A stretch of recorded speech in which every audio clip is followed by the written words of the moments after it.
बच्चों, इस पार्ट के फर्स्ट पार्ट में हम पढ़ चुके हैं।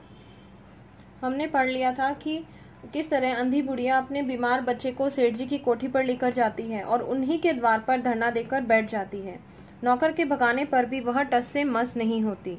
ठीक है, तो इसी के बाद हम आगे पढ़ रहे हैं कि नौकर ने जब अंधी को चले जाने के लिए कहा तो वह उस स्थान से न हिली। मारने का भय भी दिखाया, परंतु वह तो टस से मस नहीं हुई, अर्थात उसने तो वह जगह को नहीं छोड़ा, वो अपनी बात पर अड़ी रही।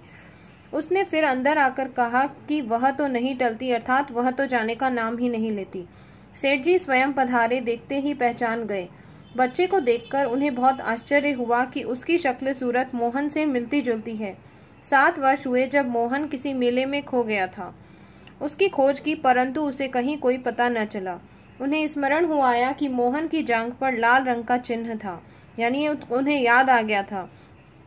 इस विचार के आते ही उन्होंने अंधी के गोद के बच्चे की जांघ देखी। उन्होंने उसको देखा, चिन्ह अवश्य था, परंतु पहले से कुछ बड़ा।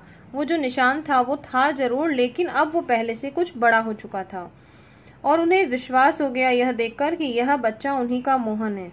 उन्होंने तुरंत उसको छीनकर अपने कलेजे से चिपका लिया।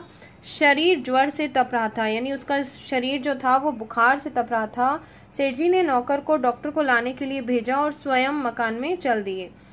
अंधी खड़ी हो गई और चिल्लाने लगी, मेरे बच्चे को न ले जाओ, मेरे रुपए तो हजम कर ही गए हो, अब क्या मेरा बच्चा भी मुझसे छीनोगे। यहाँ पर अंधी को जब लगा कि मेरा बच्चा भी मुझसे लेकर जा रहे हैं, तब वो जोर से चिल्ला पड़ी कि जिस तरह मेरे आपने रुपए ले लिए हैं, उसी तरह क्या मेरा बच्चा भी मेरे से ले जाओगे। सेठ जी बहुत चिंतित हुए और कहा, बच्चा मेरा है, यही एक बच्चा है जो 7 वर्ष पूर्व कहीं खो गया था। अब मिला है, इसको जाने न दूंगा, लाख प्रयत्न करके भी इसके प्राण बचाऊंगा। तो यह सब जब अंधी ने सुना तो उसने जोर का ठहाका लगाया। यहाँ एक मुहावरा है, यानी कि बहुत जोर से उसे हंसी आ गई कि तुम्हारा बच्चा है, इसीलिए लाख यत्न करके उसे बचाओगे। मेरा बच्चा होता तो मर जाने देते, क्यों, यह भी कोई न्याय है। इतने दिनों तक खून पसीना एक करके पाला है मैंने उसको, मैं उसको अपने हाथ से नहीं जाने दूंगी। तो यहाँ पर जब बुढ़िया कह रही थी कि अगर तुम्हारा बच्चा है तो तुम इसे लाख प्रयत्न करके भी बचाओगे, और मेरा बच्चा होता तो इसे मर जाने देते, मैं ऐसा नहीं होने दूंगी। अब सेठ जी की जो दशा थी वो अजीब हो गई, कुछ करते धरते नहीं बन रहा था। कुछ देर वहीं मौन खड़े रहे, फिर मकान के अंदर चले गए। अंधी कुछ समय तक वहीं खड़ी रोती रही और अपनी झोपड़ी की ओर चल दी। दूसरे दिन प्रातः काल प्रभु की कृपा हुई, दवा ने अपना जादू का सा प्रभाव दिखाया। मोहन का ज्वर उतर गया। होश आने पर उसने अपनी आंखें खोली तो सबसे पहले उसकी जबान से निकला माँ, परंतु चारों तरफ उसने जब अपरिचित शक्लें देखी तो उसने अपने आंखों को फिर से बंद कर लिया। उस समय उसका ज्वर अधिक होना शुरू हो गया। उसने माँ की रट लगा रखी थी।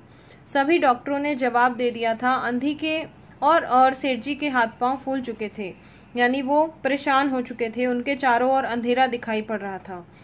तब उन्हें लग रहा था कि क्या करूं, एक ही तो बच्चा है, मृत्यु इसे चंगुल में दबा रही है, इसे मैं कैसे बचाऊं। फिर अचानक उन्हें अंधी का ध्यान आया। वे अंधी को लेने के लिए उन्होंने अपनी पत्नी को भेजा कि देखकर बताओ कि अंधी कहाँ है, और फिर उतने में उन्होंने फिटन तैयार कराई। फिटन मतलब गाड़ी, और अंधे की झोपड़ी के बाहर पहुंचे।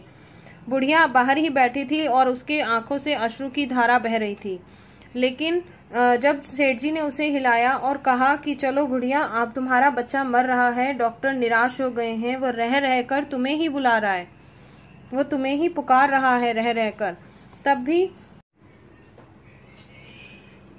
यहाँ पर अंधी ने कहा, मरता है तो मर जाए, मुझे उससे क्या।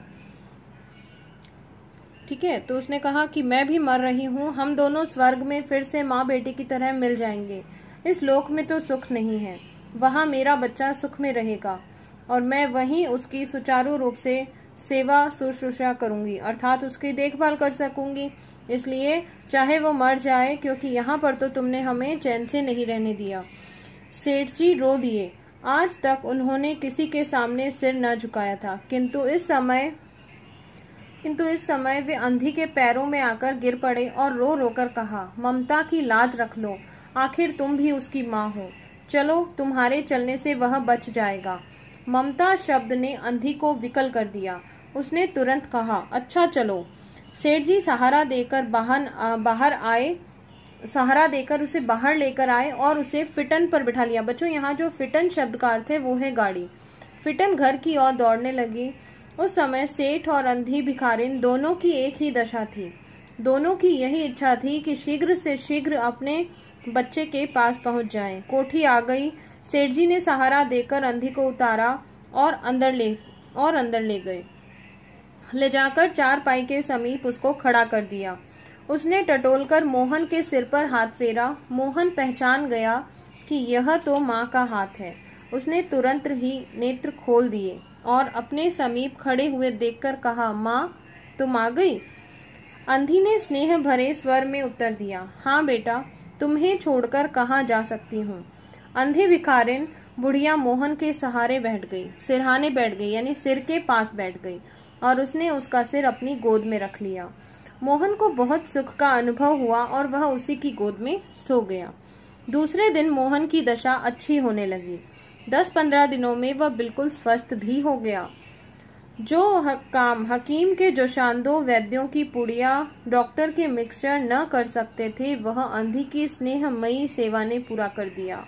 यानी जो कितने भी हकीमों को दिखा लिया, वैद्यों को दिखा लिया, डॉक्टर, लेकिन वो काम जो उसकी स्नेहमयी ममता ने किया वो ये सभी लोग पूरा नहीं कर पाए। मोहन के पूरी तरह स्वस्थ हो जाने पर अंधी ने विदा मांगी। सेठ जी ने बहुत कुछ कहा सुना, वह उन्हीं के पास रह जाए, परंतु वह सहमत नहीं हुई, यानी उसने सहमति नहीं दिखाई, वह नहीं रहना चाहती थी। विवश होकर उन्हें बुढ़िया को विदा करना पड़ा। विवश यानी कि मजबूर, विवश होना यानी मजबूर होना। जब चलने लगी तो सेठ जी ने रुपयों की एक थैली उसके हाथ में दे दी और अंधी ने पूछा, इसमें क्या है?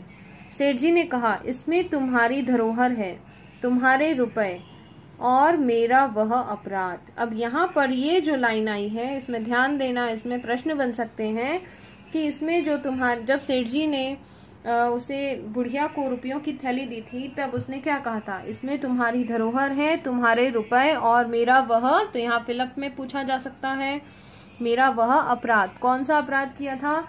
अपराध, सेठ जी का अपराध यही था कि उन्होंने अंधी के साथ छल किया था, उसके रुपयों को छल से ले लिया था और जरूरत पड़ने पर उसे नहीं दिया था, जबकि उसके साथ में कठोर व्यवहार भी किया था। अंधी ने बात काटकर कहा, यह रुपए तो मैंने तुम्हारे मोहन के लिए ही इकट्ठे किए थे, उसी को दे देना। अंधी ने थैली वहीं छोड़ दी, लाठी टेकती हुई चल दी। बाहर निकलकर फिर उसने घर की ओर नेत्र भी नहीं उठाए। उसके नेत्रों से अश्रु बह रहे थे, किंतु वह भिखारिन होते हुए भी सेठ जी से महान थी। इस समय सेठ याचक था और वह दाता थी। यानी कि यहाँ पर जब हम अपना पाठ समाप्त कर रहे हैं तो ये हमें पता होना चाहिए कि लास्ट में जो याचक था, याचक कौन था? जो मांगने वाला होता है। मतलब पूरे पाठ में मांगता हुआ बुढ़िया को दर्शाया गया है कि बुढ़िया भीख मांगती थी, बुढ़िया मंदिर के बाहर खड़े रहकर राहगीरों से कुछ न कुछ अपेक्षाएं रखती थी, परंतु बुढ़िया का दिल वास्तव में बहुत बड़ा था। उसने अंत में मोहन को भी दे दिया और जो रुपए उसके लिए इकट्ठे किए थे वो भी सेठ जी को दे दिए। बच्चों यहाँ पर सेठ जी ने देखो 3 प्रकार का व्यवहार किया है। सबसे पहले जब बुढ़िया अपने रुपए जमा कराने के लिए सेठ जी के पास गई तब उन्होंने नॉर्मल व्यवहार में, यानी कि जैसे हर एक से नॉर्मल तरीके से जो बात की जाती है उस तरीके से बातचीत की कि तुम इसमें क्या लाई हो। तब बुढ़िया ने जवाब दिया कि मेरे बचे कुचे पैसे हैं, ठीक है। इसके बाद दूसरी बार जब मोहन के लिए वो रुपए लेने के लिए गई तब सेठ जी ने कठोर स्वर में बात की, ठीक है। तब वो कठोर हो गए कि कैसे पैसे, तुमने मुझे कोई पैसे नहीं दिए। तो यहाँ पर उन्होंने कठोर स्वर का प्रयोग किया। इसके पश्चात तीसरी बार उन्होंने अपने बच्चे को देखकर जब गिड़गिड़ाए तो वहां पर जब वो बुढ़िया से बात करने के लिए गए तो वो विनम्रता का व्यवहार था। तो यहाँ उनके देखो 3 प्रकार के व्यवहारों के लिए बताया गया है, जबकि अंधी का व्यवहार समान व्यवहार दर्शाया गया है। तो बच्चों आपको पाठ समझ में आ गया होगा। धन्यवाद।